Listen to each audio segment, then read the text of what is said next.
Good morning. BSc part 1 zoology paper second.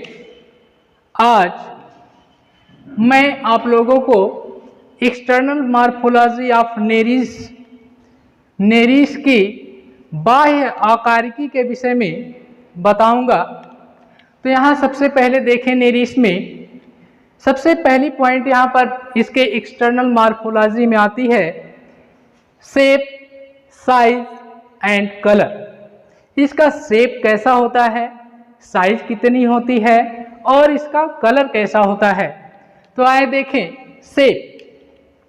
यहाँ पर देखेंगे शेप जो होता है नेरिस का, वह नेरिस का शेप जो होता है यह इलांगेटेड होता है। कैसा होता है? इलांगेटेड होता है। ओके। स्लेंडर होता है, slender and bilaterally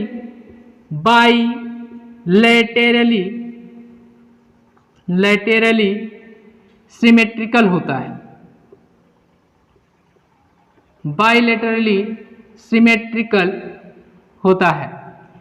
elongated means यहाँ समझे, जैसे मान लीजिए यहाँ नेरिस की बॉडी है, यह लंबी है, स्ट्रेट, आई मीन्स स्ट्रेट होती है। नेरिस की बॉडी कैसी होती है? इलांगेटेड होती है, यानी मुख से, इसके माउथ रीजन से पाइजिडियम रीजन तक। अभी मैं आप लोगों को इसका फिगर बना के बताता हूँ।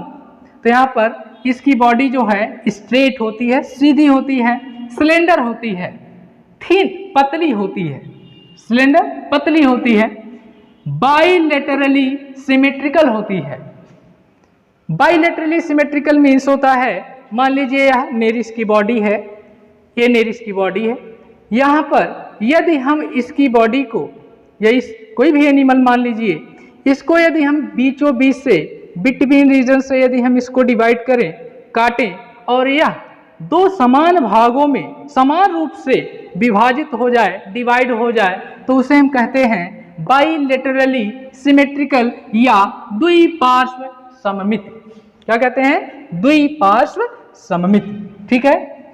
इसके बाद हम आप देखें शेप के पश्चात यहाँ पर साइज में देखते हैं हम कि इसकी यानी नेरिस की कुछ जातियां जो हैं, कुछ जातियां इसकी, कुछ स्पीसीज जो हैं इसकी 25 सेंटीमीटर तक होती है, और कुछ जो स्पीसीज हैं वह 80 सेंटीमीटर तक होती हैं। ठीक है।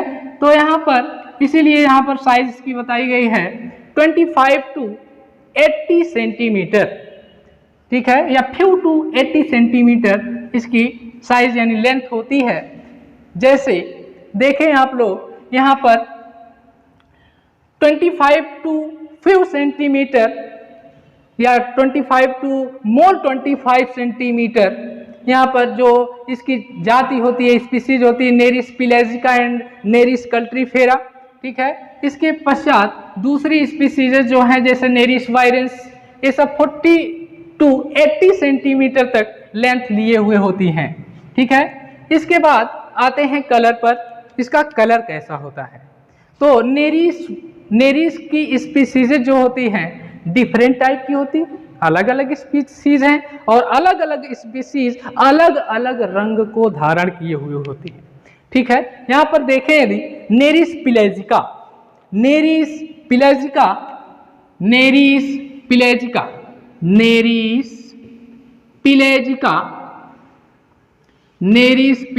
जो है यह ब्राउनिश कलर की होती है। ब्राउनिश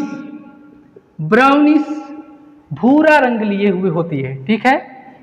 और वहीं पर दूसरी स्पीसीज देखें, दूसरी स्पीसीज नेरिस कल्ट्रीफेरा, यह जो है ग्रीनिश कलर की होती है, ग्रीनिश कलर की होती है, यानी हरा रंग लिए हुए होती है।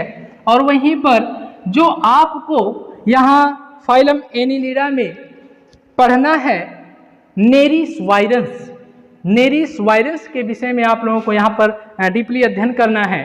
यही आप लोगों के टॉपिक में रखा गया है, नेरिस वायरस फाइलम एनिलिडा में। तो नेरिस वायरस जो होता है, नेरिस वायरस, नेरिस वायरस यह स्टील ब्लू इन कलर होता है, चमकीले नीले रंग का, स्टील ब्लू कलर का होता है। ठीक है, यहां पर यह स्टील ब्लू कलर का होता है। इसके बाद देखेंगे, इसके बाद हम लोग देखेंगे कि सेकेंड पॉइंट, यहां फर्स्ट पॉइंट था शेप, साइज एंड कलर, और सेकेंड पॉइंट है body division, body division, body division, body division. Second point body division. यहां पर देखें इसकी जो बॉडी होती है वह किन किन भागों में डिवाइड होती है। इस बॉडी डिवीजन में हम यही अध्ययन करेंगे कि इसका जो संपूर्ण शरीर होता है कितने भागों में बटा हुआ होता है। ठीक है, तो बॉडी डिवीजन में देखेंगे पहला, अब यहां पर आपको मैं इसका डायग्राम बनाकर बताता हूं। ये जो है नेरिस, नेरिस का यह रीजन जो होता है, यह अभी मैं आपको बता रहा हूं, ये प्रोस्टोमियम रीजन कहलाता है। और प्रोस्टोमियम रीजन में ही 2 पेयर आइज पाई जाती हैं। ठीक है, और इसी से लगे हुए यहां पर इसके 1 पेयर प्रोस्टोमियल पैल्प पाए जाते हैं। प्रोस्टोमियल पैल्प के पश्चात यहां पर यह रीजन जो होता है इसका पेरिस्टोमियम रीजन होता है, पेरिस्टोमियम रीजन।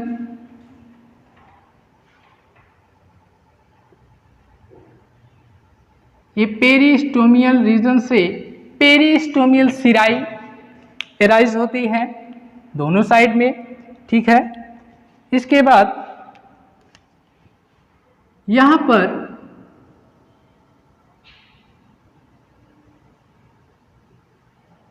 आप इस प्रकार एक फिगर देखें इसका,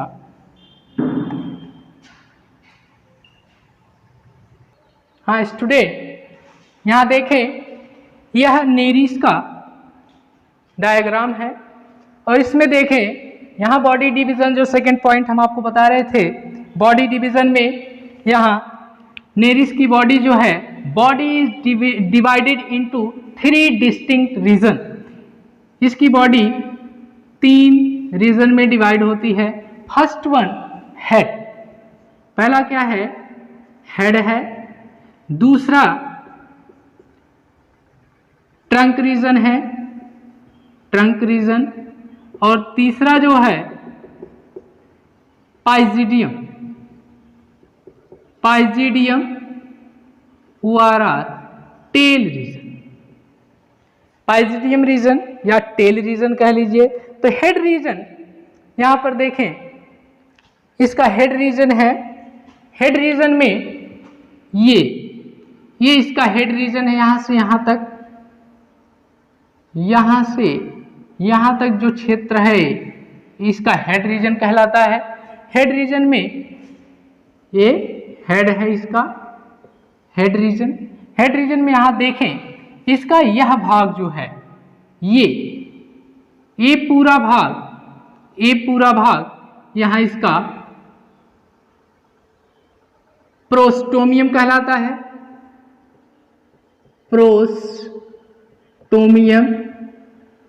प्रोस्टोमियम कहलाता है। और प्रोस्टोमियम से ऊपर की ओर निकला हुआ एक देख रहे हैं आप, पतली सी एक संरचना निकली हुई है, इसको बोलते हैं हम टेंटेकल्स। क्या बोलते हैं? टेंटेकल्स।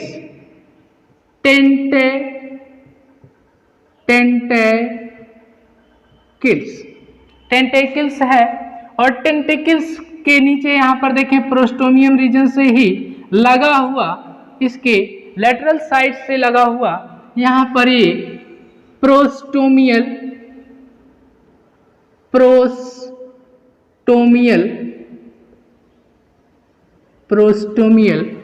पैल पाया जाता है। और वहीं से उसी के ठीक डार्सल साइड में इसके देखें, यह नेरिस का डार्सल साइड है। डार्सल साइड समझ रहे हैं ना, डार्सल और वेंट्रल साइड। डार्सल साइड मान लीजिए यह कोई जीव है, इसका ऊपरी जो ऊपर वाला ये भाग होता है इसका, ठीक है, यह डार्सल रीजन कहलाता है। और वही नीचे वाला क्षेत्र जो होता है इसका निचला भाग, वही कहलाता है वेंट्रल साइड, ठीक है। तो यहाँ पर डार्सल साइड में इसके 2 पेयर ऑफ आईज, कितनी 2 पेयर ऑफ आईज पाई जाती हैं, 2 जोड़ी आंखें पाई जाती हैं, और इस प्रोस्टोमियल रीजन में पाई जाती है, ठीक है। और प्रोस्टोमियम के जस्ट नीचे दूसरा जो है सेगमेंट, वह कहलाता है पेरिस्टोमियम।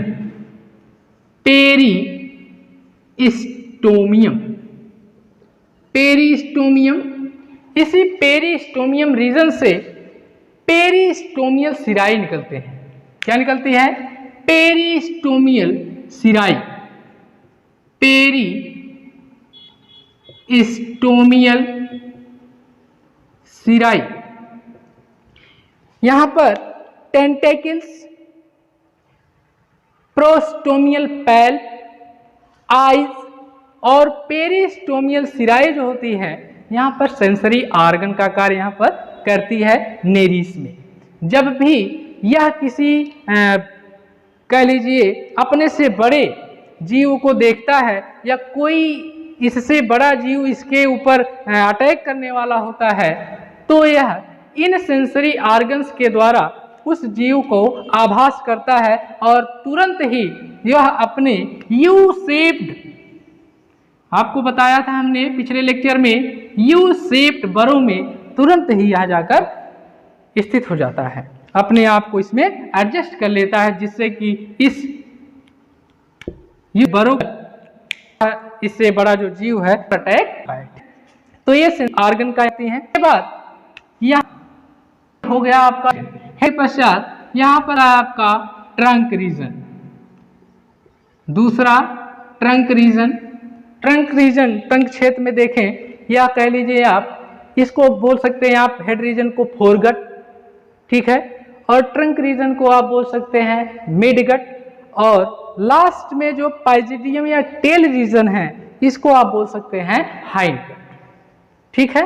तो यहाँ ट्रंक रीजन जो है, ये फोरगट रीजन कह लीजिए, इसमें इसका पैरापोडिया, ए पैरापोडिया है, ठीक है। दोनों साइड में आप देख रहे हैं प्रत्येक सेगमेंट से, प्रत्येक सोम से या मेटामियस से एक एक जोड़ी पैरापोडिया, दोनों साइड में एक एक पैरापोडिया निकले हुए हैं। अब पैरापोडिया क्या है, यहां पर देखें आप, इसका नाम क्या है? पैरापोडिया। पैरापोडिया, ये पैरापोडिया हो गया। अब यहाँ पर पैरापोडिया के विषय में जान ले, पैरापोडिया होता क्या है। जैसे हम लोगों में चलने के लिए या लोकोमोशन करने के लिए एक स्थान से दूसरे स्थान पर जाने के लिए मुख्यतः क्या पाया जाता है? हमारे पैर पाए जाते हैं, ठीक है। पक्षियों में एक स्थान से दूसरे स्थान तक जाने के लिए पंख, विंग्स पाए जाते हैं। यहाँ पर इस जीव में मैराइन एनिमल है, जान रहे हैं, इस एनिमल में कह लीजिए नेरिस में लोकोमोशन की क्रिया जो होती है, चलन की क्रिया जो होती है, मुख्यतः पैरापोडिया के द्वारा होती है। पैरापोडिया इसका लोकोमोटरी आर्गन कहलाता है, ठीक है। लोकोमोटरी आर्गन, यानी इसमें आपका ऑब्जेक्टिव क्वेश्चन पूछा जाता है, पैरापोडिया में नेरिस में लोकोमोशन की क्रिया किसके द्वारा होती है? तो वह आपका आंसर वहां होगा पैरापोडिया के द्वारा होती है, ठीक है। तो पैरापोडिया, प्रत्येक पैरापोडिया से लगा हुआ यहाँ पर इस ट्रंक रीजन में ही प्रत्येक पैरापोडिया से लगा हुआ यहाँ पर पाया जाता है नेफ्रिडियोपोर्स। नेफ्रिडियोपोर्स। अब यहाँ पर नेफ्रिडियोपोर्स क्या होता है? नेफ्रिडियोपोर्स जो होते हैं इस नेरिस के अंदर एक्सक्रेशन, नेफ्रिडियोपोर्स से नेफ्रिडिया लगा हुआ होता है जो इसके नेरिस में नेफ्रिडिया एक्सक्रेटरी ऑर्गन के रूप में कार्य करता है। एक्सक्रेटरी ऑर्गन मीन्स होता उत्सर्जी अंग, यानी इस नेरिस के शरीर में या कह लीजिए जो भी यह नेरिस खाता है, भोजन करता है, भोजन के पाचन के फलस्वरूप जो भी वेस्ट मटेरियल्स, नाइट्रोजनीय पदार्थ जो भी इसके अंदर भी बनते हैं उसको इसके शरीर से बाहर निकालने की क्रिया वही कौन सा करता है? नेफ्रिडिया करता है। इसीलिए उसे उत्सर्जी अंग कहते हैं। ठीक है, तो नेफ्रिडियोपोर्स इससे लगे हुए होते हैं। नेफ्रिडियोपोर्स भी यहाँ होते हैं, प्रत्येक पैरापोडिया से लगे हुए नेफ्रिडियोपोर्स।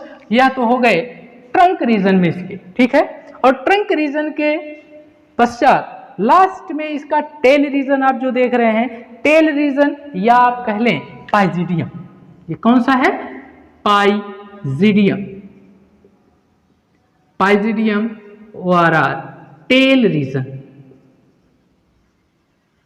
टेल रीजन यह जो होता है पाइजिडियम या टेल रीजन, लास्ट वाला भाग इसका भाग होता है, पुच्छ वाला भाग। तो यहाँ पर देखें, यह नेरिस का जो नेरिस की जो बॉडी है, ये इसका माउथ वाला पार्ट जो फोरगट है यह एंटीरियर पार्ट कहलाता है, और लास्ट में जो पाइजिडियम वाला क्षेत्र है यह इसका पोस्टीरियर पार्ट कहलाता है। Anterior side, posterior side. ठीक है, तो यहाँ पर देखें जो पेरिस्टोमियम इस पूरे नेरिस के शरीर में, पूरे नेरिस के बॉडी में about 80 to 200 somites, 80 to 200 somites, जान रहे हैं ना? 80 to 200 सोमाइट्स। सोमाइट्स क्या है? यही ये जो खंड है, ये जो खंड है इसी को हम कहते हैं सोमाइट्स या सेगमेंट। सेगमेंट्स या इसी को हम बोलते हैं मेटामियस। ठीक है, तो इस पूरे नेरिस के शरीर में 80 से 200 तक खंड या 80 से 200 सेगमेंट पाए जाते हैं, और प्रत्येक सेगमेंट से एक एक जोड़ी पैरापोडिया और नेफ्रिडियोपोर्स लगे हुए होते हैं। ठीक है, तो इसका जो पहला सेगमेंट है यहाँ पर देखें, हेड रीजन में, फोरगट रीजन में पहला सेगमेंट पेरिस्टोमियम, पेरिस्टोमियम, और लास्ट में यहाँ पर ये वाला पार्ट जो है इसका, ये वाला पार्ट पाइजिडियम के जस्ट पहले। ठीक है, ये सेगमेंट और ये यानी फर्स्ट और लास्ट सेगमेंट जो होते हैं ये विदाउट पैरापोडिया होते हैं। पहले और लास्ट वाले सेगमेंट में पैरापोडिया नहीं पाए जाते हैं, दे लैक्स पैरापोडिया। ठीक है, तो यहाँ पर देखें ये नेरिस की पूरी एक्सटर्नल मार्फोलॉजी हुई, और नेरिस का कह लीजिए यहाँ पर पूरा डायग्राम और विद नॉमेनक्लेचर। ठीक है, इसके बाद आप जान लें कि नेरिस खाता क्या है, इसका भोजन क्या है, और आप जान ही चुके हैं पहले से कि ये कहाँ रहता है। ठीक है, इसका मेनली फूड क्या होता है जानते हैं, यह मैराइन एनिमल है, समुद्र में पाया जाता है, समुद्री जीव है। ठीक है, यह समुद्री जीव पहले जाने, ये तो बरों में पाया जाता है जानते हैं, इसको विभिन्न नामों से भी जानते हैं। कौन सा? सैंड में पाया जाता है, सैंड, बालू, इसीलिए इसे हम कहते हैं सैंड वर्म। क्या कहते हैं? Sand worm. और दूसरा सैंड में, मड में पाया जाता है, सैंड वर्म हो गया। और विद क्लैम्स, बड़ी बड़ी सीपों के साथ, बड़े बड़े घोंघों के साथ यह पाया जाता है, इसीलिए इसे कहते हैं क्लैम वर्म। Clam worm. तो नेरिस वायरेंस को विभिन्न नामों से, यदि मान लीजिए क्वेश्चन में आपके पेपर में आता है सैंड वर्म या क्लैम वर्म, तो आप मत यह जानिएगा कि ये तो हम पढ़वे नहीं किए। ठीक है, तो यहाँ पर नेरिस को ही सैंड वर्म या क्लैम वर्म के नाम से जानते हैं। तो मेनली इसका देखिए फूड क्या होता है, तो यह mainly small molluscans, crustaceans, annelids, sometimes algae. ठीक है, इसके मुख्य भोजन या कह लीजिए भोज्य पदार्थ हैं कौन कौन से? क्रस्टेशियंस, क्रस्टेशियंस हैं स्मॉल समुद्री जीव, crustaceans, molluscan and annelids, other annelids, और समटाइम क्या होते हैं इसके? एल्गी भी होते हैं। एल्गी यानी नेरिस की जो कुछ जातियां एल्गी का भी भक्षण करती हैं, एल्गी को भी खाती हैं। ठीक है, तो इसके भोज्य पदार्थ हुए। नेरिस मोस्टली कार्निवोरस ही होते हैं। कार्निवोरस मीन्स मांसाहारी। ठीक है, मेनली इसी फूड मटेरियल्स को ये खाते हैं, crustaceans, molluscans, annelids and algaes. Nocturnal होते हैं। कैसे होते हैं? कार्निवोरस मीन्स मांसाहारी होते हैं। और दूसरा नॉकटर्नल होते हैं। नॉकटर्नल मीन्स रात्रिचर। ये प्रायः रात्रि के समय ही अपने भोजन को पकड़ने के लिए अपनी बरों से अपनी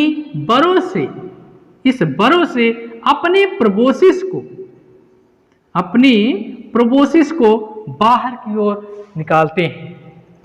अपने प्रोबोसिस रीजन को, इस हेड रीजन को, माउथ पार्ट को, अपने प्रोबोसिस को बाहर की ओर निकालते हैं, जिसके कारण जैसे ही कोई छोटा मोटा क्रस्टेशियंस, मोलस्कन इसके संपर्क में आते हैं, तुरंत ही अपने प्रोबोसिस के माध्यम से या इसके प्रोबोसिस के अंदर जो जॉ पाए जाते हैं, इसके काइटिनस टीथ पाए जाते हैं, काइटिनस जॉ पाए जाते हैं, उसके द्वारा यह अपने प्रे को, अपने शिकार को कैप्चर कर लेता है और उसे अपना भोजन बनाता है।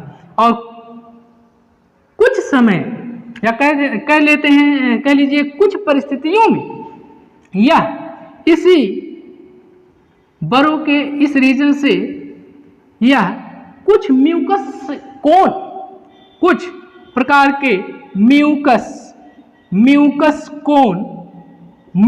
कोन का सिक्रीशन करता है। यहाँ पर म्यूकस कोन यह एक प्रकार का लसलसा सा पदार्थ है जो यहाँ पर सिक्रीट कर देता है, जिसके कारण ये छोटे जीव जो हैं एल्गी, छोटे स्मॉल जो हैं एनिलिड्स, स्मॉल क्रस्टेशियंस, जैसे ही इस म्यूकस कोन के संपर्क में आते हैं तुरंत ही यहाँ इससे चिपक जाते हैं।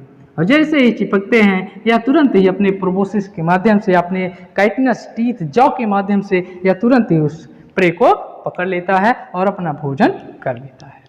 ठीक है, तो यहाँ तक आज आप लोगों को इसके बाद मैं आप लोगों को बताऊंगा डाइजेस्टिव सिस्टम ऑफ नेरिस। इसका नेरिस में डाइजेशन कैसे होता है, डाइजेस्टिव पार्ट कौन कौन से होते हैं इसमें। ठीक है, ओके गाइस, थैंक यू।